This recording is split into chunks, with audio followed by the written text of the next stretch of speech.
bienvenidos a este nuevo café de Investef. Hoy tenemos la suerte de contar con Luis Margusino Framiñán.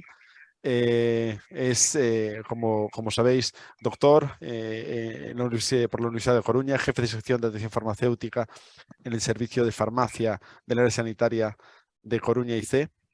Y además es editor de nuestra revista, de la revista Farmacia Hospitalaria.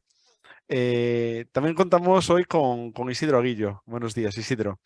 Hola, buenos Muchísimas, días. muchísimas gracias por estar hoy con nosotros. Isidro es el responsable del laboratorio de cibermetría del CSIC.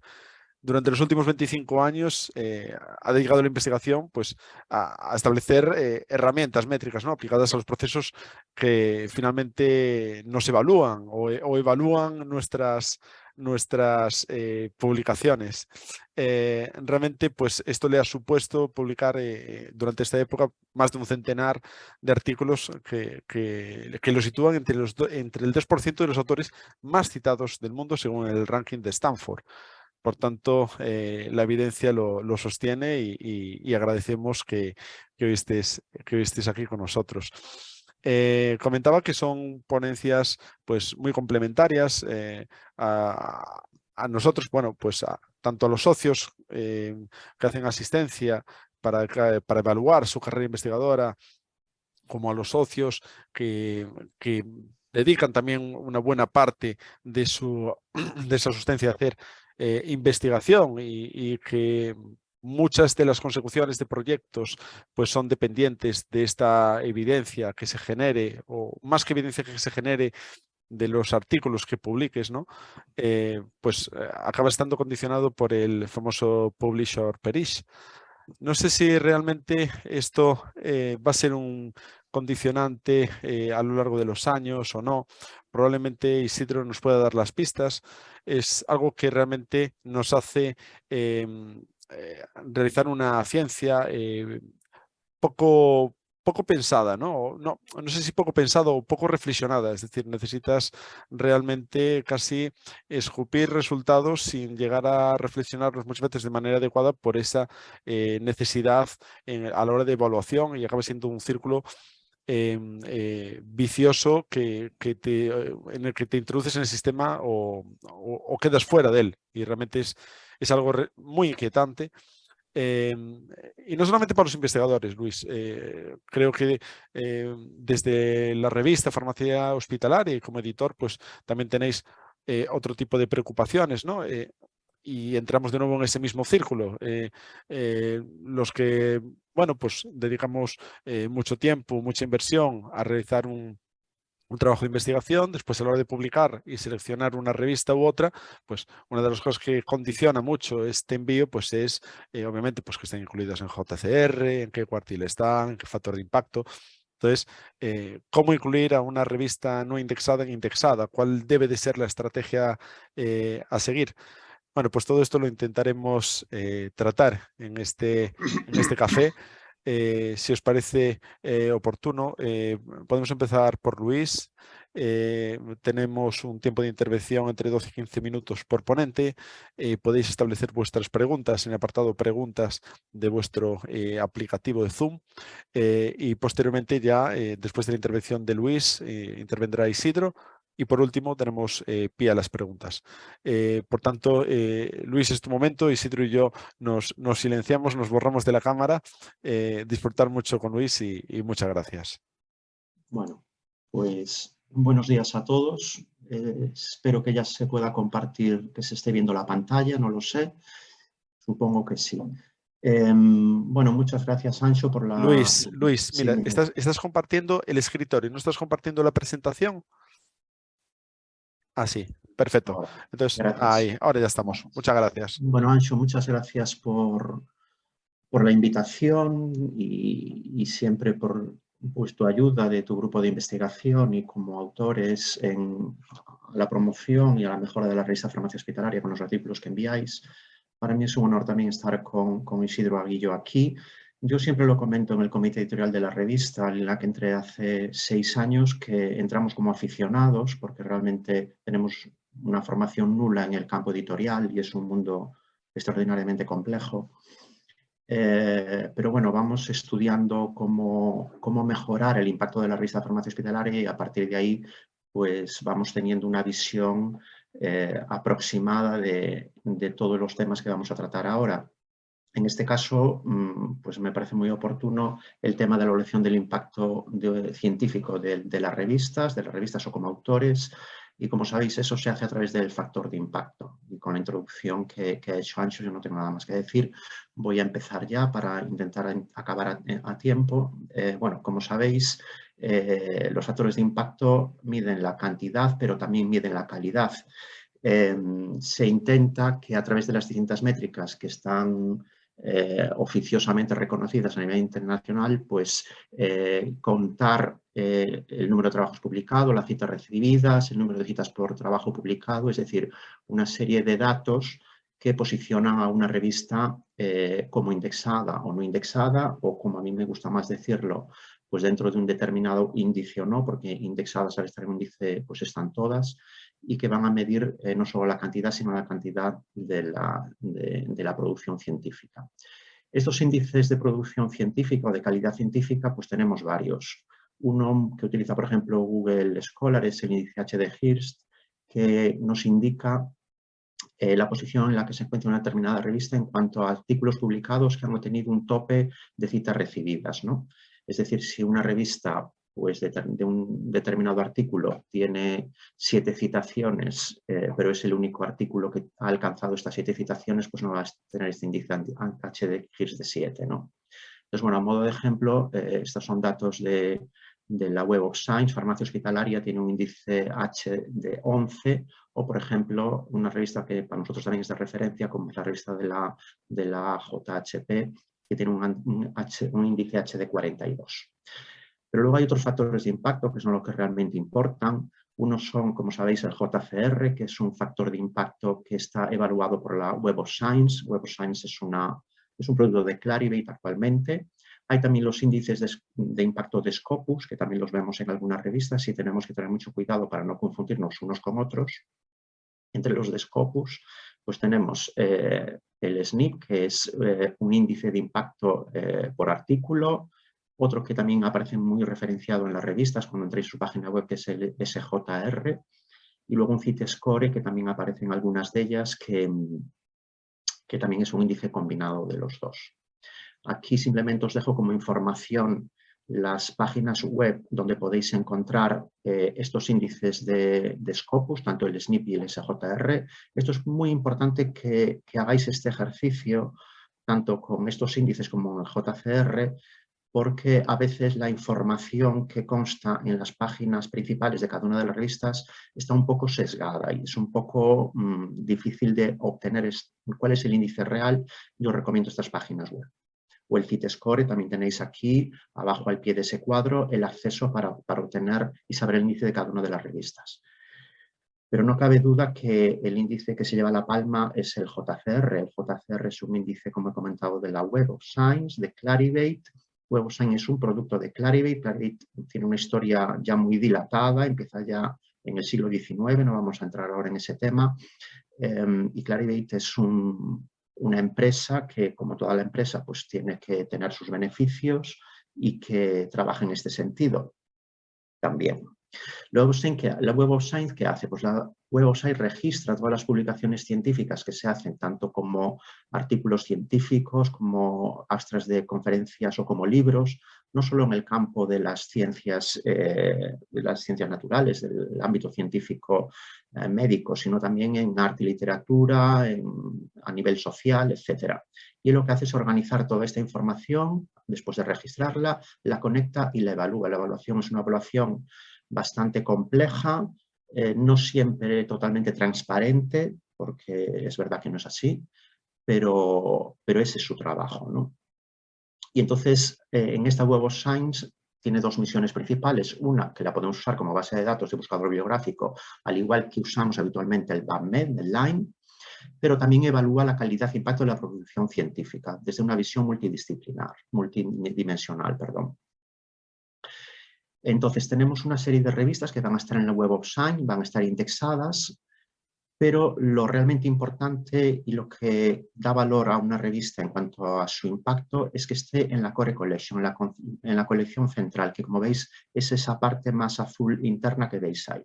¿Qué es esta Core Collection? Pues la Core Collection va a ser el grupo de revistas de mayor impacto, tanto a nivel científico, ciencias sociales, artes, humanidades, pero también un índice, una base de datos que se llama el ESCI, donde están revistas que actualmente no tienen factor de impacto, pero que están siendo evaluadas constantemente en su calidad para entrar dentro del Master Journalist, que es el listado de revistas que tienen factor de impacto. Este es el caso, por ejemplo, de Farmacia Hospitalaria. Farmacia Hospitalaria, igual que otras revistas que están en el ESCI, que son muchísimas, ha pasado una serie de criterios cualitativos que veis ahí, unos criterios de calidad, son 24 criterios, que incluyen desde un triaje inicial, un triaje editorial y una evaluación, pues que editorial, pues que sea una revisión postpares, que se ajuste a los criterios éticos de publicación, de dónde provienen los autores, cuál es la reputación de estos autores que publican. Y con esta evaluación, si pasa todas estas fases de estos tres iniciales, de inicial, editorial y evaluación editorial, pues entraría en el ESCI, en este grupo de bases de datos de revistas científicas que están siendo constantemente evaluadas. No necesitas aplicar, o sea, no necesitas presentarte a la evaluación, sino que ellos, Obosan ya lo realiza esta evaluación constantemente para obtener un factor de impacto. Y luego hay los índices cuantitativos. Los índices cuantitativos son una serie de indicadores como análisis de citación comparativa, el análisis de citación de los autores que publican esa revista, de las citaciones que reciben también como científicos los miembros del comité editorial y la significancia del contenido, la importancia del contenido que se publica, ¿no? Entonces, lo importante para cualquier revista, tenemos que tenerlo en cuenta, es entrar en esta Core Collection, que es la imagen de la derecha, que son el círculo central de las revistas que tienen factor de impacto. El factor de impacto es un cociente que se emite, o sea, se edita normalmente a finales de junio de cada año y es un cociente que divide el número de citas recibidas en ese determinado año para las revistas publicadas en los 2 años anteriores, dividido por el número de publicaciones en los 2 años anteriores. Normalmente estas publicaciones suelen ser artículos y revisiones y se eliminan como publicaciones, pues normalmente en muchos casos clínicos, a veces también las editoriales, cartas al editor, protocolos, esto es eliminado, ¿no? Y luego lo que se hace es que todas las revistas están incluidas dentro de una categoría. Hay revistas de medicina clínica, pero luego vais también recoger revistas de química, de biología, de informática y de economía. En total hay 254 categorías. Esto es muy importante porque el factor de impacto bien es un número que permite ser comparativo entre todas las categorías, pero lo que realmente es importante, como comentaba antes Anxo, es el cuartil en el que está una determinada revista en una determinada categoría.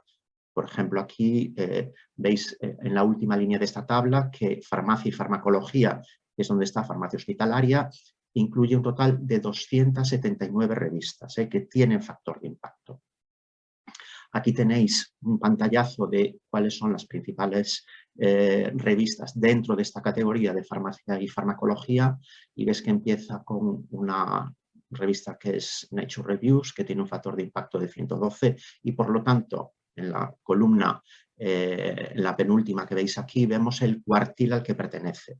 ¿Qué es el cuartil? Pues como su propio nombre indica, las 25 primeras revistas de estas 363 obtienen el primer cuartil, el segundo tramo de revistas de estas 363, que son otro 25%, el segundo cuartil, y así sucesivamente.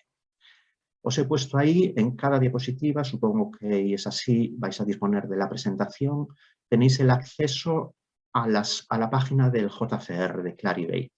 Y os puse aquí a la izquierda que tiene un filtro estupendo donde vosotros podéis seleccionar dentro de cada criterio de filtro, pues la categoría, en el país que están, se publica, etcétera, y tener una información real de si esa revista tiene un factor de impacto JCR o no.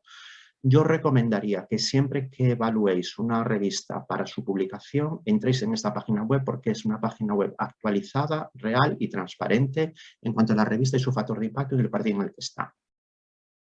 Bueno, farmacia hospitalaria no tiene actualmente un factor de impacto, pero veis ahí que sí que tiene otros índices y está en el ESTI, es decir, está siendo constantemente evaluada para entrar en este JCR.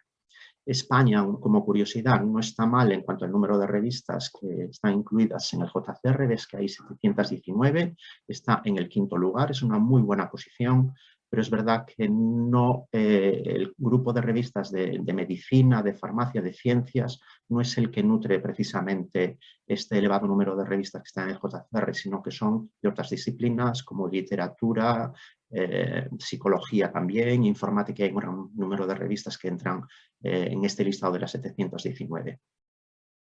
Y bueno, reiterar esto, lo que os comentaba antes, la importancia de saber a través de esta página el índice de impacto de una revista a nivel general, pero también en qué cuartil está. Buscáis aquí esta información.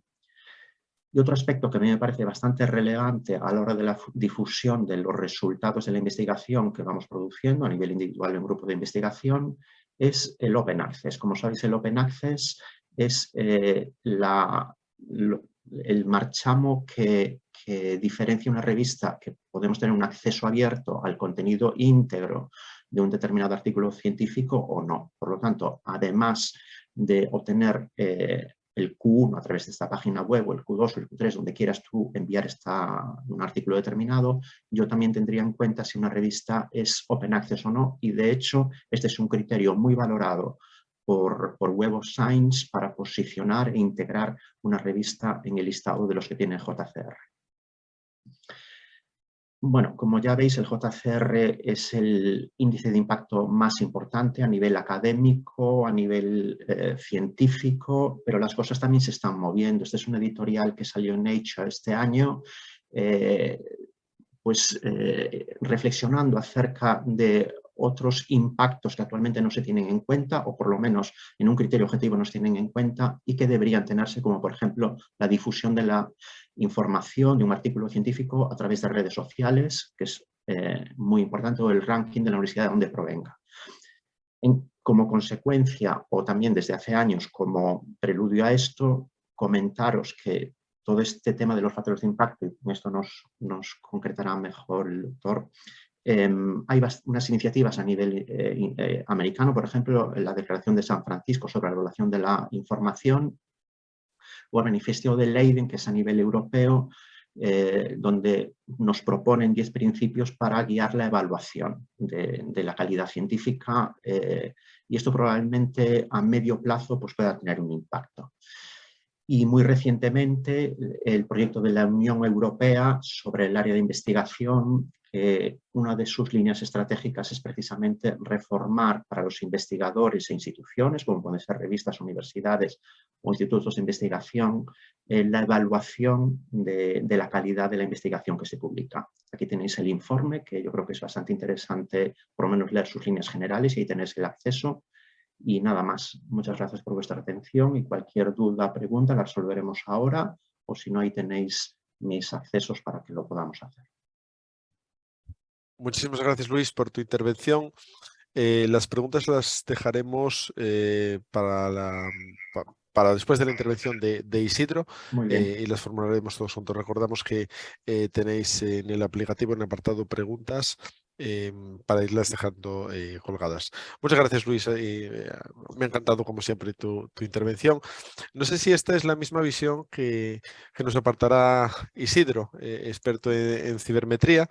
Realmente, como investigador, para mí la incorporación de nuestros manuscritos en revistas incluidas en JCR y selección de cuartil actualmente y según los baremos establecidos es fundamental, imprescindible, y por tanto pues creo que las revistas deben de ir por ahí, pero quizás no. Isidro, bienvenido. Bueno, es tu momento. Muchas gracias. Disculpad el retraso, un problema técnico. Bueno, en primer lugar, agradecerte, Ancho, que me hayas invitado, y segundo, gracias también a Luis por la magnífica presentación, porque me allana un poco el camino de lo que yo pretendo contaros, que en realidad es una cuestión técnica. Voy a compartir ahora mi presentación. Y el objetivo de mi presentación, perfecto.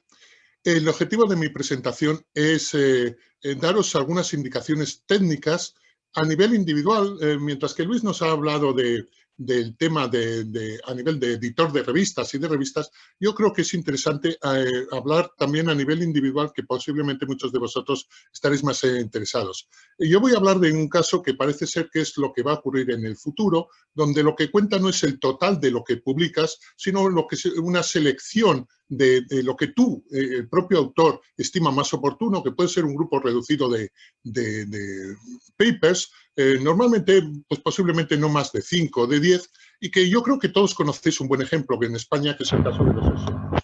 Los esenios se pide en un periodo de 6 años 5 publicaciones. Entonces, este es un dato interesante porque nos va a ayudar a ver cómo puede ser el futuro. Yo creo que en el futuro lo que se va a pedir quizá no es tanto un paper determinado, sino una línea, y estaríamos en casos donde en vez de 5 papers se hablaría de 5 líneas, pero digamos que los planteamientos son muy parecidos. Entonces, la cuestión clave aquí es ver, voy a ver si avanzamos, ver qué ocurre cuando, por ejemplo, nuestros papers no están publicados en estas revistas que ha comentado Luis, una revista de primer cuartil, qué alternativas tenemos, qué indicios podemos dar en caso de que nuestra revista pues, no sea en principio una revista de alto nivel.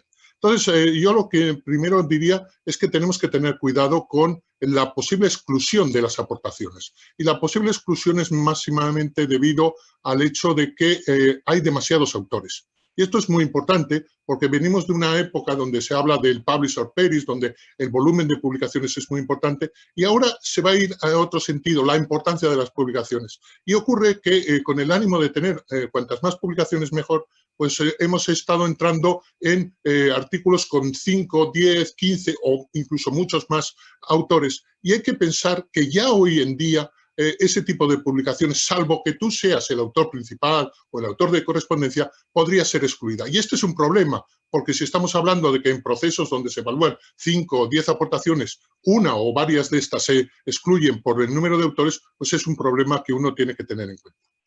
Este es el tema de caso de exclusión. ¿Qué pasa cuando, por ejemplo, nuestra revista, de alguna manera, pues no entra dentro de los requisitos, el umbral establecido por la agencia de evaluación que sea? Bueno, pues entonces lo que tenemos que pensar es ir a lo que nos ha presentado muy bien Luis sobre lo que es los factores de impacto. ¿Qué es los factores de impacto? Pues yo creo que hay que ir al detalle de los números. Y si os fijáis, hay unos datos que son muy significativos. Fijaros, más del 80% de las revistas tienen factor de impacto menor de 5. Y más del 95% lo tienen menor de 10.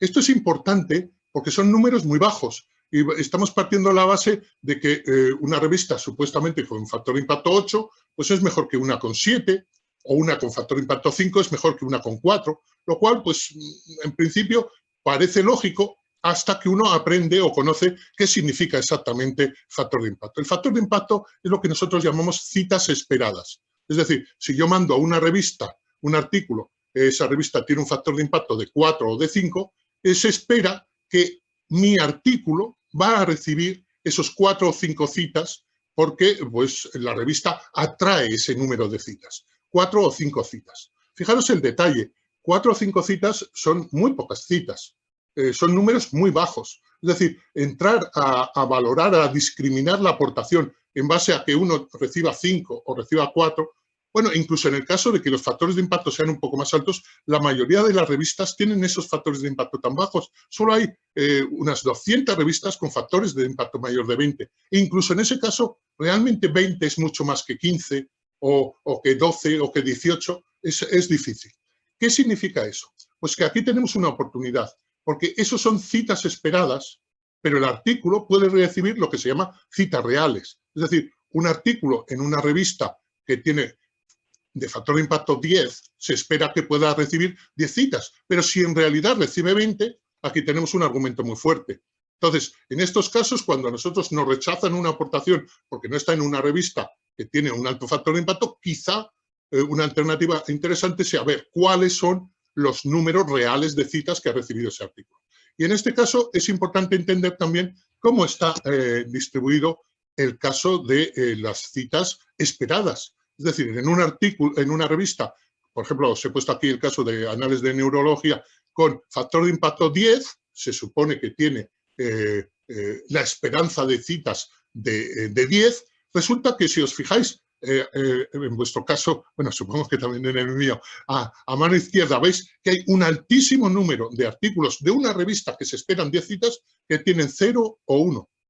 Y también es curioso porque en el extremo contrario, si os fijáis, nos encontramos con artículos que reciben 50 o más citas, 5 veces el tema.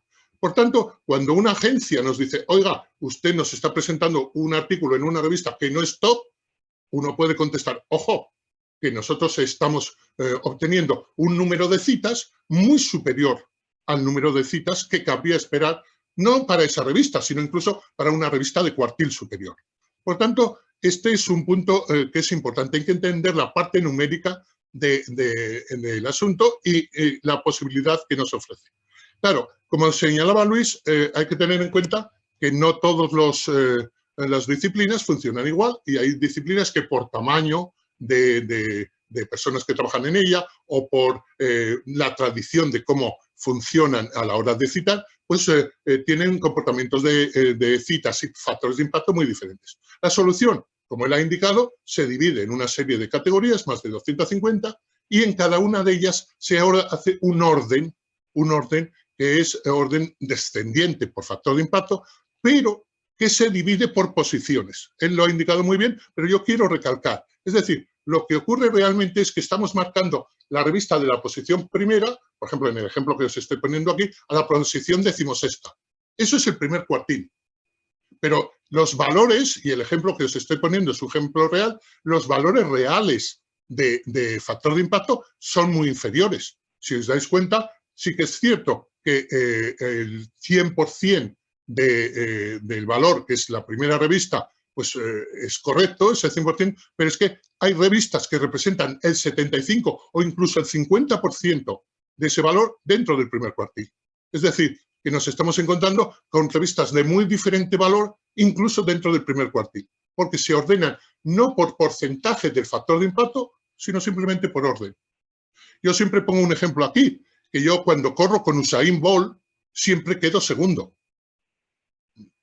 El tiempo que haya dedicado yo da lo mismo, porque yo corriendo contra él quedo segundo. Por tanto, es incorrecto hacer esto. Pero desde un punto de vista práctico, a nosotros nos viene bien, porque si os fijáis, cuando entramos en esa división que yo he hecho señalando no cuartiles sino cuartos, si os fijáis, las diferencias que hay entre el final del primer cuartil y el principio del segundo cuartil son prácticamente nulas. Es de 1 o 2 citas, que son números muy, muy bajos. Por tanto, yo creo que es importante dar ese indicio de calidad cuando se nos está pidiendo un primer cuartil, diciendo, bueno, es que lo que yo estoy proponiendo de mi segundo cuartil no es significativamente diferente en cuanto a factor de impacto a cualquier revista de la última parte del primer cuartil.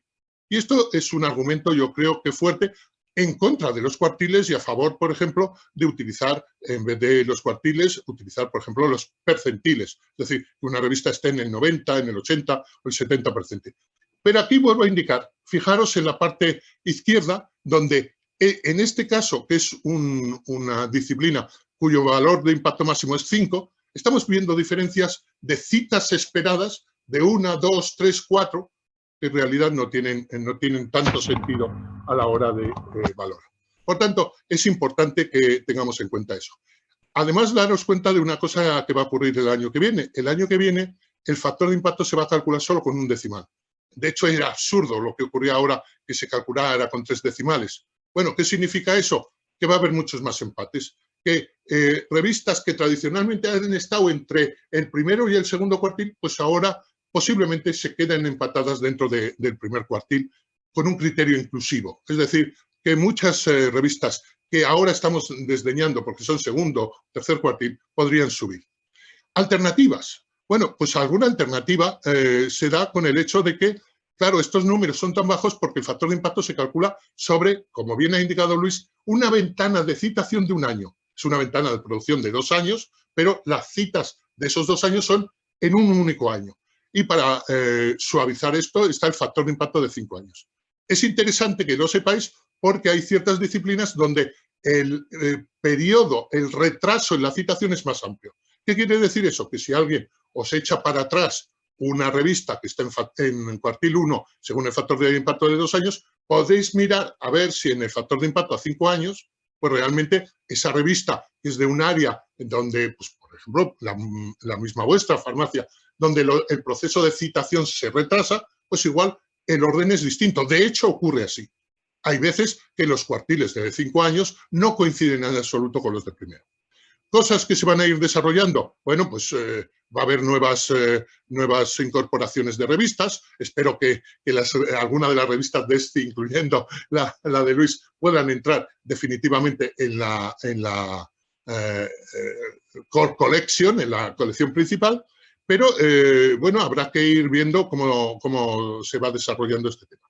Hay alternativas. Él mismo las ha citado. Por ejemplo, Scopus produce al menos 2 grandes índices, que son Sitescore y SJR, que son muy útiles por esto que os comento, el tema de la ventana de citación. Acordaros que hemos dicho que en el caso de factor de impacto es solo 1 año, en el caso de Sitescore es 4 años y en el caso de SJR es de 3 años. Por tanto, yo creo que es importante que tengáis en cuenta eso. Pero el argumento fundamental, básico aquí, es que olvidaros de las citas esperadas cuando éstas no os favorecen y vais a las citas reales. ¿Qué ocurre cuando vais a las citas reales? Pues cuando vais a las citas reales hay que tener en cuenta que hay bases de datos que son más exhaustivas, que tienen más contenidos. ¿Y eso qué significa? Que, por ejemplo, cuando tú estás obteniendo sobre el universo de WOS 10 citas, pues posiblemente podrías mirar en otras bases de datos más amplias cuántas citas tienes. Por ejemplo,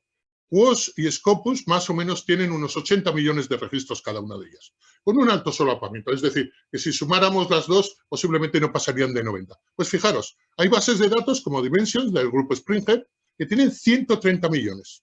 Lens, una base de datos de la Universidad de Melbourne, más de 250. El propio Google Scholar puede pasar de 400 millones. ¿Qué significa eso? Pues significa que si tú estás obteniendo 4 o 5 o 10 citas a través de Web of Science o a través de Scopus, igual es buena idea comprobar cuántas citas reales has recibido a través de cualquiera de estas otras fuentes que son alternativas. Si, por ejemplo, el número es muy superior, ese es un argumento fuerte que tú puedes utilizar en la evaluación.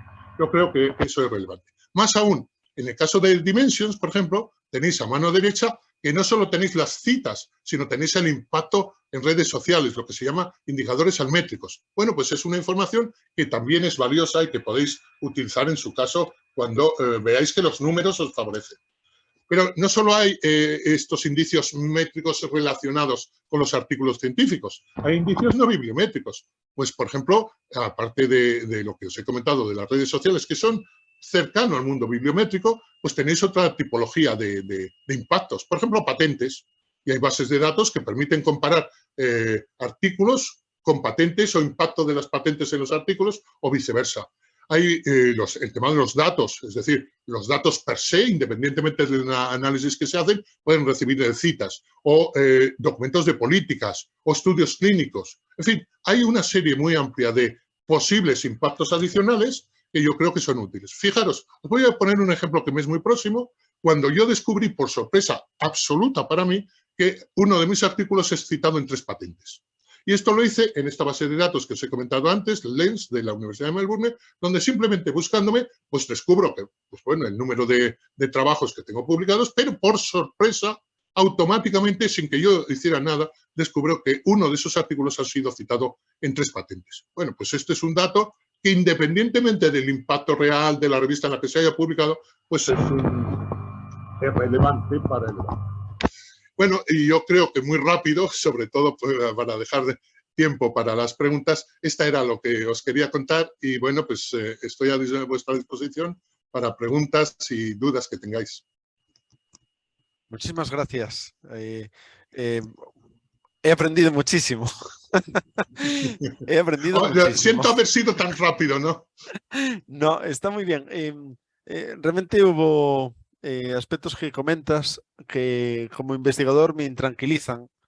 Me tranquilizan porque creo que van un poco en contra también de hacia dónde van los tiros o hacia donde quieren que vayan los tiros a la hora de de la temática de proyectos, o más que la temática, el ámbito y cómo se desarrolla un proyecto, ¿no? Comentabas que uno de los aspectos que más se van a tener en cuenta es el número de autores en las publicaciones. Cuando realmente nos vamos hacia una ciencia e investigación colaborativa, multidisciplinar, multicéntrica, y realmente siempre que estableces un tipo de acuerdo de publicación previo al desarrollo de un proyecto, pues una de las primeras cosas que se debería de hacer para que después no haya malos entendidos, ¿no? A la hora de certificar ciertas autorías o certificar tu propio trabajo. Entonces, establecer esto en base al número de autores y que esto pueda, que posteriormente, lo que indicas es que, por ejemplo, a la hora de un sexenio, por ejemplo, a nosotros los sexenios no nos influyen de manera directa, Lo sé, lo sé. pero creo que es relevante. Por ejemplo, a nivel de ANECA, un sexenio podría implicar que un artículo con 20 autores solamente le computen al autor principal y a los correspondientes. ¿Es eso realmente lo que...? Bueno, va a depender, aquí hay que tener en cuenta que hay que ser flexible, obviamente, y depende, como el caso de los cuartiles, de la disciplina. Es decir, hay ciertas disciplinas donde posiblemente más de 4 autores pues sea exagerado, y otras disciplinas donde esa cifra puede subir. Pero digamos que el punto va a depender de cómo se define cada uno, el rol que cada uno se define en el propio artículo. Entonces, no he tenido tiempo para dar el consejo, aprovecho ahora tu intervención para darlo, es que lo que hay que hacer es, en el propio artículo, definir explícitamente cuál es el papel de cada uno de los autores. Esa es la mejor solución. Primero de todo, no hacer que el número de autores sea excesivo, pero que sea excesivo sin justificar.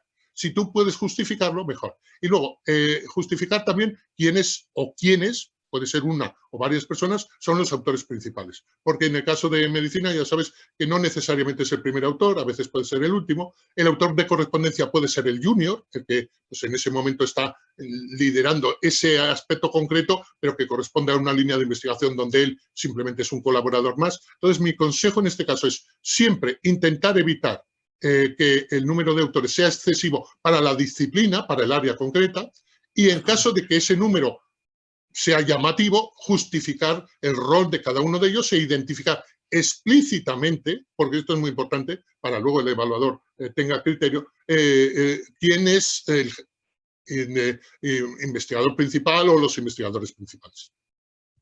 Y realmente a la hora de establecer las autorías principales, los primeros firmantes, coautorías y últimos, realmente esto se convierte pues en una ingeniería, ¿no? De ver cómo lo puedes llegar a establecer pues para que a todo el mundo que ha participado de manera resaltable en el proyecto pues le compatibilice por igual.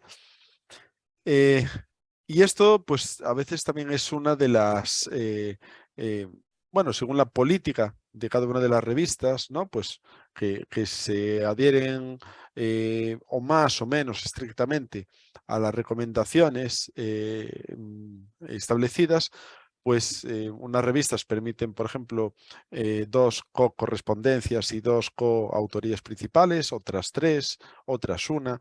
Y realmente, pues eso también es un condicionante, ¿no? A la hora de que los investigadores enviemos el manuscrito pues, a una revista o a otra. Pues, al fin y al cabo, esto muchas veces actualmente es lo que están compatibilizando y tienes que jugar, bueno, pues si permiten 2 correspondencias, dejo al último autor que sigue contando como último sin correspondencia y a los 2 penúltimo y antepenúltimo con correspondencia, y es que esto es a lo que te obliga el sistema actual. No sé si es lo más correcto o no, y me gustaría también pues, conocer un poco tanto tu opinión, Isidro, como la de Luis. Luis, no sé si opinas si esto puede ser una adecuada, una estrategia buena, es decir, ya te digo, para nosotros como grupo de investigación es algo muy importante.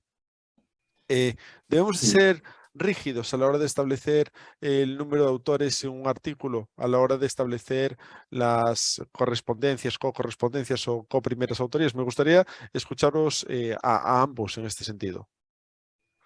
A ver, yo creo que este es un aspecto muy importante. El tema de la autoría cada vez, o desde mi perspectiva, que como os he comentado es corta, se le da cada vez más importancia.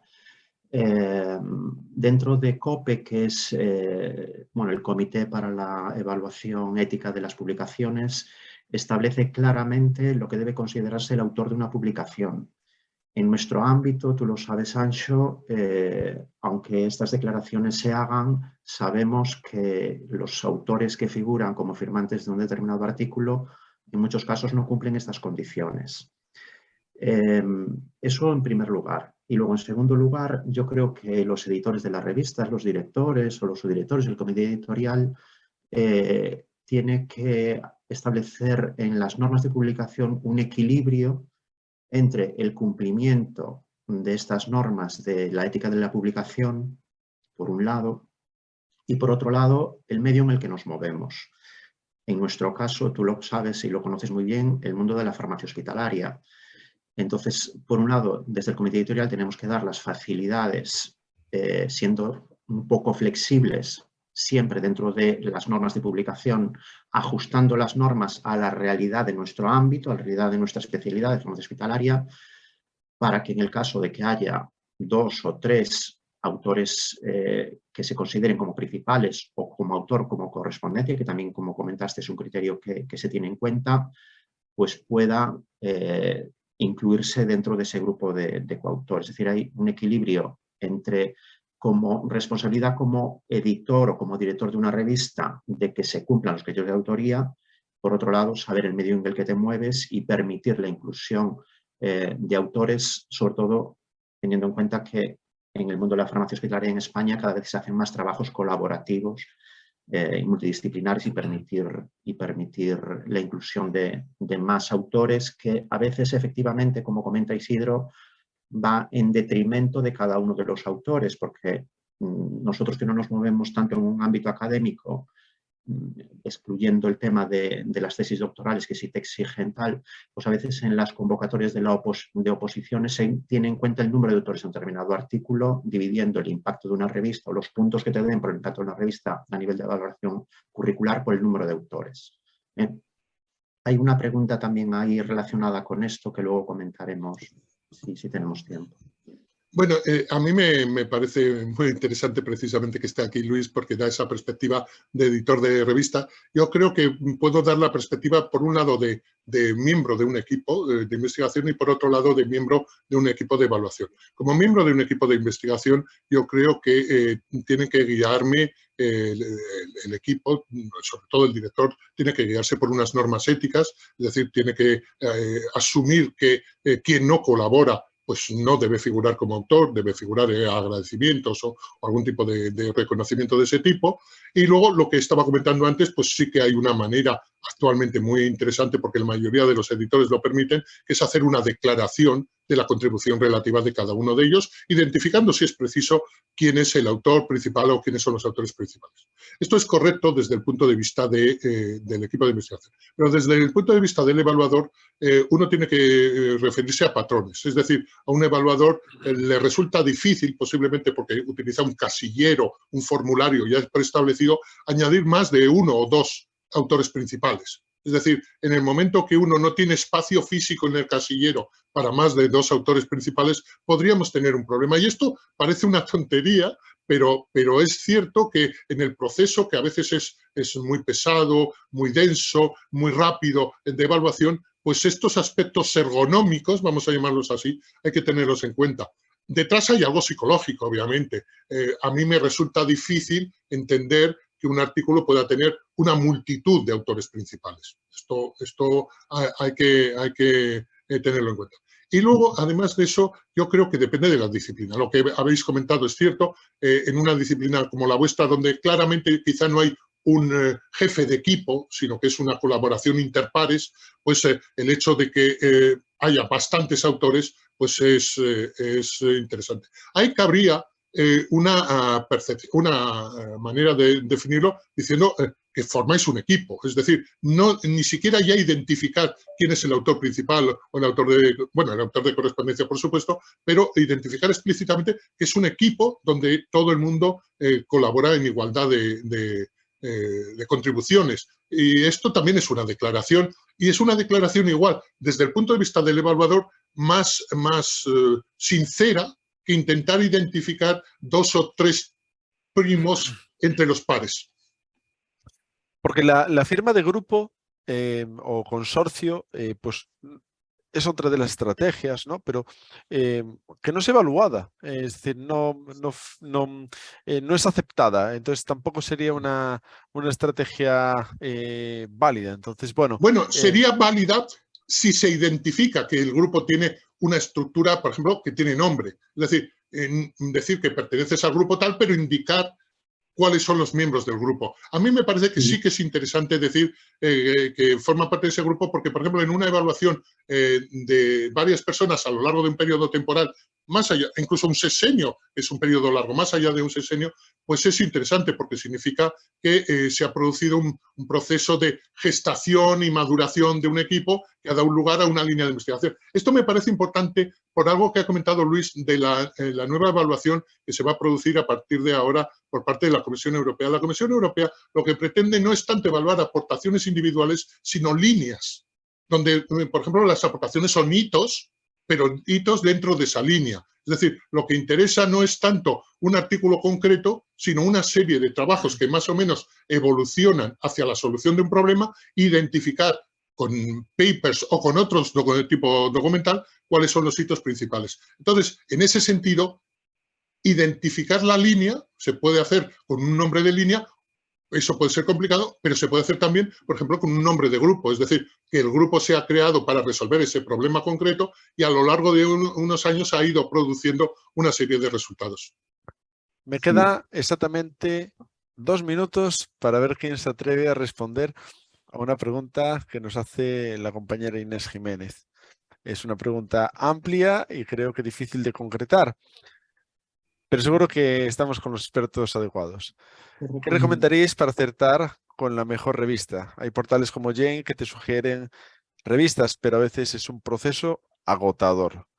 Muchas gracias. A ver, sí, es una pregunta complicada, la verdad.